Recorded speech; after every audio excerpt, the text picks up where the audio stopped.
Welcome to the Research Works podcast, live from the European Academy of Childhood Disability Conference 2024 in Bruges, Belgium. Join us for interviews with keynote speakers, world-renowned researchers and clinicians, and behind-the-scenes stories from one of the great paediatric conferences in the world.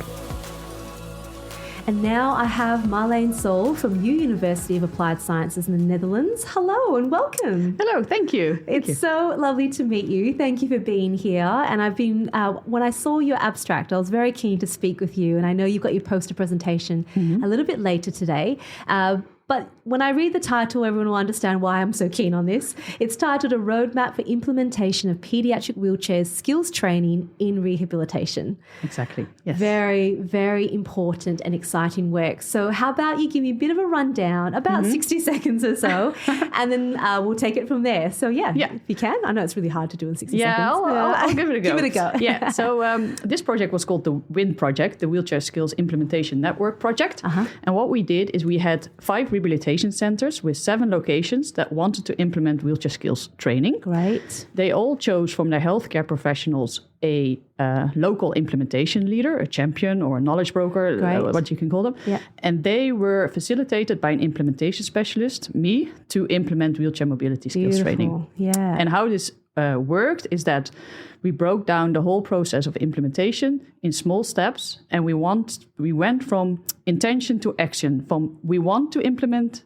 wheelchair skills training to how are we going to make this happen. Yes. And that's what we've done in the project. Yes. And very exciting. And all the steps that we've done and the lessons we've learned and the examples are written in the roadmap that could be picked up by a new center to implement. I love training. that. I mean, that's true knowledge translation, but it's also implementation science, isn't it? It's very, very exciting work.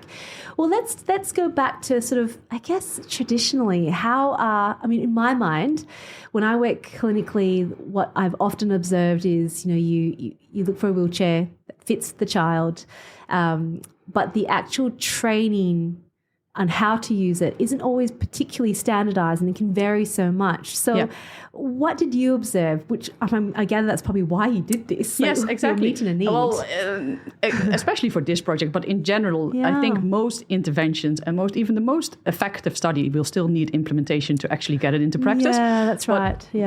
Why we did this here is that, especially in rehabilitation, you've got a diverse group of patients with complex needs. And for wheelchair-using children, that means a lot of different areas to focus on. Yeah. And the relative priority of training wheelchair skills training was not always put at the top of the list. Yeah. It was at the bottom, and it was never prioritized to actually go do a training session. So one of the areas we focused on in this project is how can we increase the demand for training by showing professionals, but parents and children, what the relevance is for training. Because a lot of professionals and parents and children are unaware about the possibilities of wheelchair skills training, what it can open up to become independent. Yeah.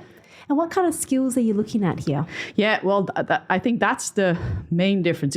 It's not just wheeling forward and backward and doing a turn. It's the actual skills that you need outside in daily life. For example, going down 3 steps with a parent together. If you are able to do that together, it will just open up your world outside. Absolutely, and we live, or at least in the Netherlands, we have in these rehabilitation centers and special needs school, they're all beautifully adapted. And it's very easy to roll around over there, which means you don't see the problems that you encounter when you actually go outside to your neighbor's house or into the city. Yeah. That's really interesting. And so what population of kids are you talking about that use wheelchairs? The population we aim at in the implementation progress was all children who use a manual wheelchair. Sure. So this was focused on manual wheelchair and not power wheelchair training. Yep. But we did specifically say all children, because what we saw in children who are also capable to walk, that a lot of the therapy was focused on being ambulatory, because it was such an important point for parents and professionals as well, that there was no attention to the wheelchair, even though the child was outside in the wheelchair most of the time. It didn't walk outside for longer distances. You just used the wheelchair. And it was never addressed in therapy. So it's a really interesting thing, isn't it, where we would prescribe a piece of equipment that is usually pretty expensive.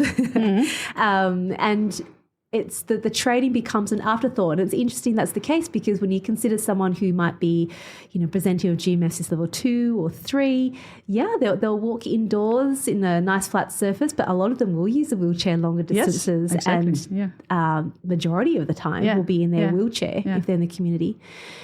Talk to me a little bit more about some of the skills training in terms of how you would teach that. Like what does the roadmap look like? Well, the roadmap is actually the plan how to implement wheelchair skills training. Okay. So it looks at, for example, one of the first steps is that we've written down what are the core components of wheelchair skills training. And one of them is, for example, you train inside and outside. Okay. And one of the first steps is to sit down with your floor and discuss what are we currently doing different from the intervention. Sure. Because there's a lot of interventions where you think like where people believe they're actually doing something, but the actual act or the actual treatment they're giving is different. So you focus on participation, but what do you actually do to focus on participation in your treatment?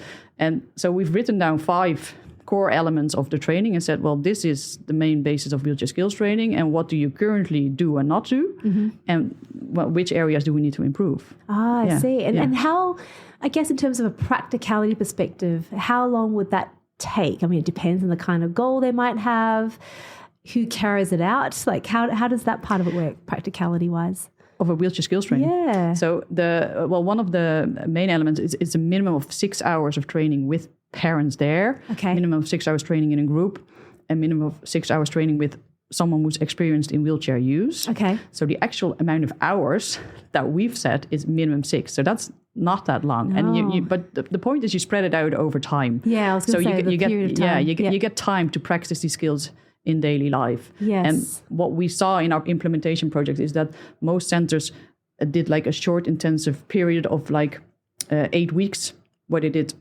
once a week a program, just because it was easier to fit into the schedule of the program. Yeah.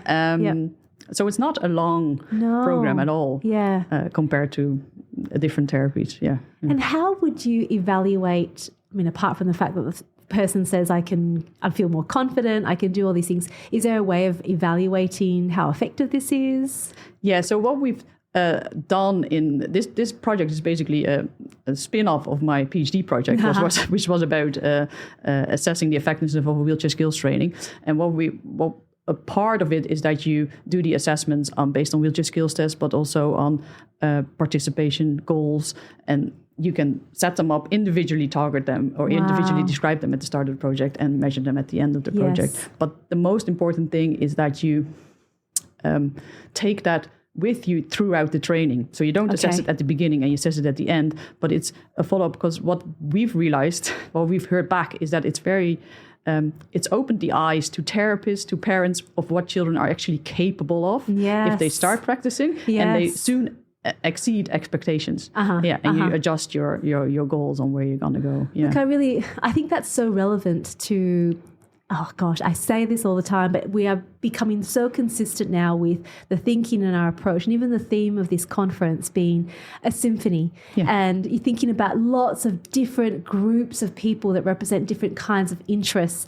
The keynote this morning about identity and the fact that you have someone who's a wheelchair user also training and showing them what that looks like. You know, you're looking at different ways for these children to know how they fit in community and how they can participate, and therefore what are the possibilities? I know. It's really exciting. And one of the main aims of this wheelchair skills training is not even to learn the wheelchair skills. It's more to make the child feel like he's in control of his wheelchair, is having fun in his wheelchair, that it's becoming an object that he enjoys instead of that it's a limiting that's way. right. And like you said, it just opens up their world. Like to go, I mean, I can't even imagine going up and down 3 steps. You say 3 steps. Yeah, but with the 3 steps, well, some people are able to do it independently, but to do it with a caregiver. So how do you do it together? Okay. Like obviously we don't want the children to fall, but it's a skill you can learn, but it's a skill you don't know about if you've never seen it. That's so true. Yeah. Look, I've only ever had to go, I remember I was at a university and I had to push around a trolley with catering.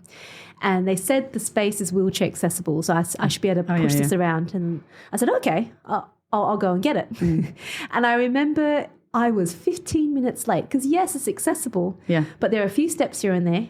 Yeah. Or it was a bit too steep and I had to go all all the way around to get from one place to the other. And I came there and I thought, you know what? Wheelchair accessibility isn't just the fact that it's flat. It's also about the time and distance to get from one place to another. Exactly. Yeah. And also for children who live and want to play in the playground across the road, they don't want to go to the end of the sidewalk to go down the slope and go back up. So one of the another strategy we've developed is that we've developed a wheelchair skill trainer course. Great. And one of the steps in that is that the trainers actually the therapists actually go outside in the wheelchair to feel what the real world in a wheelchair is like, and to start to read the environment of where can you go with your wheelchair and how can you navigate these obstacles. That's so great. Yeah. So you've mentioned two things there, and that'll be really interesting for people to know how to get more information. So when it comes to wheelchair skills training, when it comes to this roadmap, how do people get a hold of this? What can they do to follow this work? Yeah, well, you can follow me on LinkedIn. So Fabulous. I'm on LinkedIn. And the roadmap, the final product will be expected this summer.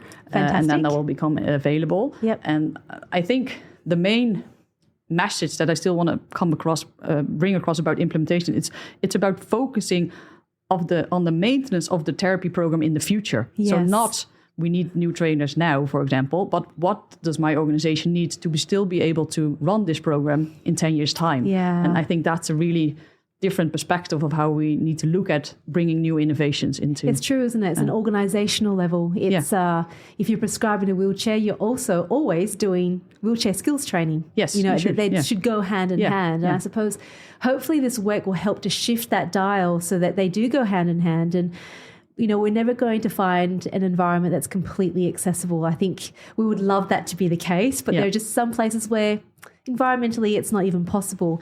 But if we can find solutions, at least in the meantime. Exactly. And at least, or that the child knows what can I do and what can I not do, and then I need help. That also gives a feeling of being self-confident. If you know what to ask for help and know what you can do yourself. Yeah, that's right. Well, this is very, very exciting work. Congratulations on all of that for doing your PhD and then taking the next step of looking at the implementation side of things. So we'll keep a close eye out for this to be released over this summer. Yeah. And so I'll keep in touch with you for that. So thank you so much for your time. All the best for your poster presentation later today. Thank you. You're welcome. And to the people who attend the conference, make sure you go and check out the poster as well. It's available, so make sure you go and have a look. Hope you enjoyed that, but I'll talk to you all again really soon. Bye. Bye-bye.